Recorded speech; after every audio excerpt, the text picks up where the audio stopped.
Hi කොහොමද? ඔන්න මුලින්ම සමාව ඉල්ලනවා. හුඟක් කාලෙකින් තමයි වීඩියෝ එකක් කරන්නේ. මොකද මං අසනීප වෙලා හිටියා. ඔයාලට මගේ වොයිස් එකකින් මේක තේරෙනවත් ඇතිනේ. හරි. ඔන්න අද නම් විශේෂ වීඩියෝ එකක්. මං අද යනවා අපේ ගමේ තියෙන ලස්සන තැනක් ඔයාලට පෙන්වන්න. මේක ඇත්තටම අපේ ගෙවල් ළඟ තියෙන දොලක්. දැන් ඉතින් මේ පාරවල් හොයාගෙන යනවා අපි. මොකද හුඟ කාලෙකින් තමයි මේ යන්නේ. ඇත්තටම කිව්වොත් චූටි කාලේ ගියාට පස්සේ යන්නේ. ඉතින් දන්නේ නෑ වතුර තියෙනවද නැද්ද කියලා දොලේ. අපි ගිහින්ම බලමුකෝ. ඔන්න ඔහම යන ගමන් අපිට අහම්බෙන් හම්බුණා තියුල් ගහක් තියෙනවා. දන්නවද මේ තියුල් ගහේ තියුල් තිබුණා කියන්නකෝ. අපි කෝකටත් ගියා බලන්න වැටිලා තියෙනවද බලන්න. ඔන්න ඉතින් අපේ වාසනාවට තියුල් ගෙඩි 10ක් විතර අපිට හොයාගන්න පුළුවන් වුණා. කෝකටත් කියලා අපි රෙඩි වෙලාවේ නැති වුණාට ලුණුයි මිරිසුයි ටිකක් අරගෙන ආවා.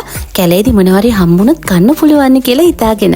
ඔන්න ඉතින් දෙවියෝ බැලුවා වගේ අපිට හම්බුණා දියුල්. මේ දියුල් හරිම රසයි. බලන්නකො ඉස්සරහට තියෙන වීඩියෝ එකේ අපි කන විදිය. හරි. ඔන්න දියුලුත් අරගෙන අපි දැන් මේ යන්නේ දොළ පැත්තට. දැන් මෙහෙම පාරක් වගේ තිබුණට ඉස්සර මෙහෙම තිබුණේ නැහැ. අපි ගල් උඩින් පැන තමයි මෙතෙන්ට ආවේ. ඔන්න ඔය තියෙන්නේ දොළ පාරට යන පාර. අද නම් ලොකුවට වතුර නැති පාටයි. මොකද වැස්ස කාලෙට ගොඩාක් තදින් වහින කාලෙට නම් මේ දොළ හරහා අපිට යන්න බෑ. මොකද ඒ තරම් ලොකු වතුර කන්දරාවක් මේ දොළෙන් ගලනවා. ඉතින් බලන්නකෝ මේ ස්වභාවික දේවල් කොච්චර ලස්සනද. මේ ගල් වැටි, මේ ගස් ඉබේම ගොඩ නැගුණු දේවල්. කිසිම කෙනෙක් නිර්මාණය කරපු දේවල් නෙවෙයි. මේ හැම දෙයක්ම ස්වභාවිකවයි ගොඩ නැගිලා තියෙන්නේ. ඉතින් ස්වභාව ධර්මය කියන්නේම අපූර්ව මායාවක් නේද?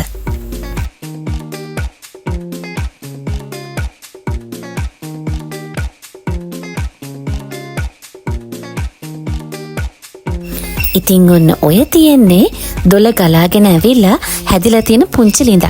ඇත්තටම ලිඳවල් දෙකක් තියෙනවා. ඉතින් මේ පුංචි ලිඳෙන් තමයි ගොඩක් අය නාන්නේ. මේක පුංචි වුණාට දන්නවද කවදාවත් වතුර හින්දෙන්නේ නැහැ. ඉතින් වතුර නැති කාලෙට ගොඩාක් අය මේ ලිඳට එනවා තමන්ගේ අවශ්‍යතාවයන් ඉටු කරගන්න. ඉතින් ඔය අපේ පුංචි දෙන්න පේනවා නේද? මේ දෙන්නට පුදුම තරම් ජොලි. මොකද එයාලා පළවෙනි වතාවට තමයි මේ වගේ අත්දැකීමක් ගන්නෙ. ඉතින් එයාලටත් කවදා හරි ජීවිතේ මතක සටහනක් වෙයි කියලා හිතලම මම මේක vlog එකකින් share කරනවා කියලා හිතුවා. මේ වතුර හරිම සීතලයි. හරිම පිරිසිදුයි. නිල්ම නිල් පාටයි. ඉතින් බලන්නකො ස්වභාව ධර්මයේ කියන්නේම මායාවක් කියන්නේ බොරුවක්. ලිඳට එහා පැත්තෙන් තව චූටි ලිඳක් තියෙනවා. ඉතින් මේ ලිඳේ නම් අපි මං හිතන්නේ පාවිච්චි කරලා නැහැ කාලෙකින්. මේ ලිඳේ ගොඩක් කොළරුඩු පිරලා තිබුණා. හැබැයි අර ලිඳ නම් ගොඩාක්ම පාවිච්චි කරනවා කියලා හිතුණා.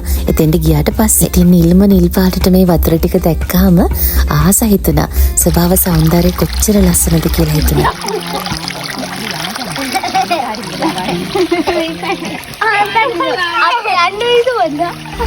පේනවනේ අපේ කට්ටියගේ සතුට. ඉතින් මම මතක් කර යුතුම කාරණාවක් තියෙනවා. මේ ස්වභාව සෞන්දර්යය ගැන කතා කරනකොට අපි ස්වභාව ධර්මයේ රකින්නකම් ස්වභාව ධර්මය අපිව රකින්නවා. මොකද බලන්න මේ ස්වභාවික දේවල් වලින් අපේ කොච්චරට හිතට සහනයක් එනවද. මේ පරිසරයේ චුට්ටක් ඇහුම්කන් දුන්නොත් සද්ද වහලා කුරුල්ල කෑ ගන්න හඬ, වතුර වැටෙන හඬ, එතකොට ගස් හෙලවෙන හඬ, ඒවා හරිම අපූර්ව සද්ද. ඉතින් පුංචිම හරි වෙලාවක් වෙන් කරපු එක ගැන මට හරිම සතුටුයි මේ ස්වභාව සෞන්දර්ය විඳ ගන්න. ඉතින් අපි ඔන්න දොලත් බලලා දැන් එනවා චුට්ටක් උඩ හරියට. තව තැනක් පෙන්නන්නම්කෝ. එතනත් හරිම ලස්සනයි. මෙන්න මෙහෙම චුට්ටක් උඩට එනකොට තව තැනක් තිබුණා. හරිම ලස්සන ගල් තලාවක් තිබුණා. ඉතින් කැලෑවට වැහිලා තිබුණට ඇතුළ බලපුවාම හරිම ලස්සනයි. ඉතින් මේ තැන්න මං ඉස්සර නම් ඇවිත් තියෙනවා. මොකම දවසකින් ආවේ. දැන් ඉතින් අපි ලෑස්ති වෙන්නේ අන්න අර ගත්ත දියුල් ටික කන්න. මොකද දන්නවද? දැන් අපේ පොඩ්ඩෝ දෙන්නට ඉන්න විදිහක් නැහැ. අර දියුල් ටික කනකම්. දැන් අපි ලෑස්ති වෙන්නේ හොඳ ගලක් තෝරගෙන. ඉතින් ඉඳගෙන මේ දියුල් ටික ගන්න. පේනවනේ? පේනව නේද සතුට, කුතුහලය. ඉතින් මට පුංචි දෙයක් කියන්න ඕන වුණා. අපි ඇත්තටම දැන්ලා කාලේ ළමයින්ට පොතපතේ මැරිලා ඉඳලා එයාලට එළියට යන්න වෙලාවක් නැහැ. ටියුෂන් ක්ලාස් එක ගොඩාක් විසි වෙලානේ ඉන්නේ. හැබැයි අපි පුංචි කාලේ නම් අපිට පොඩියට හරි මේ අත්දැකීම් විඳින්න හම්බ වුණා. ඉතින් මේ දෙන්නටත් හම්බෙන් මේ දේ වින්දට පස්සේ මම දැක්කා එයාලා ගාව පුදුම කුතුහලයක් සතුටක් තියෙනවා. ඉතින් ආයෙ දවසක එන්න පොරොන්දු කරගෙන බොහොම අමාරුවෙන් තමයි ආපහු එක්කගෙනත් ආවේ. ඉතින් ඔය දැන් අපි ගෙදරින් ගෙනාපු මිරිස් කොටුයි ලුණු කොටුයි ටිකත් පිරිසිදු කොලයකට දාගෙන දැන් දියුල් ටික කනවා. ඉතින් අපි කියව දේවල් කතා කර hina වෙවි රස කර ඔය දියුල් කෑවා. ඉතින් මං හිතන්නේ මේ වගේ පුංචි දවස් මේ වගේ පුංචි මතක අපේ ජීවිතේ හැමදාම තියෙවි. මොකද අපි මැරෙනකන් විතරයි මේ හැමදේම විඳින්න හම්බ වෙන්නේ. ඉතින් ඒකත් ස්වභාව සෞන්දර්යයත් එක්ක විඳින්න පුංචි මහරි කාලයක් වැය කරනවා නම් ඒක වඩාත් හොඳයි. කටට කෙලවුණා නේද? මේ දියුල් හරිම රසයි. කනගමන් තව පුංචි දෙයක් කියන්නම්කෝ. ඇත්තටම මේ ස්වභාවික පරිසරය හරිම ලස්සනයි. ඉතින් ඒක රැකගන්න, ඒකට හානි නොකරන්න අපි වග බලා ගන්න ඕනේ. මේ ඉන්නේ අපේ බොඩිගාඩ්. මෙයාත් ඉතින් අපි පස්සෙම හිටියා. අපි යන්නේ කොහෙටද? එයාත් යනවා.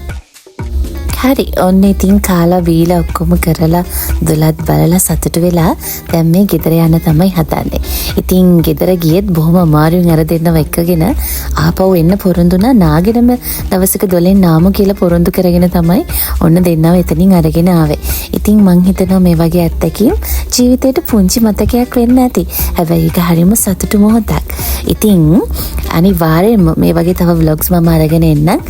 ඉතින් තව ලස්සන තැන් තියෙනවා. ඒ තැන්වලට ඔයාලටත් බලා ගන්න ෂෙයා කරන්නම් මම දේවල්.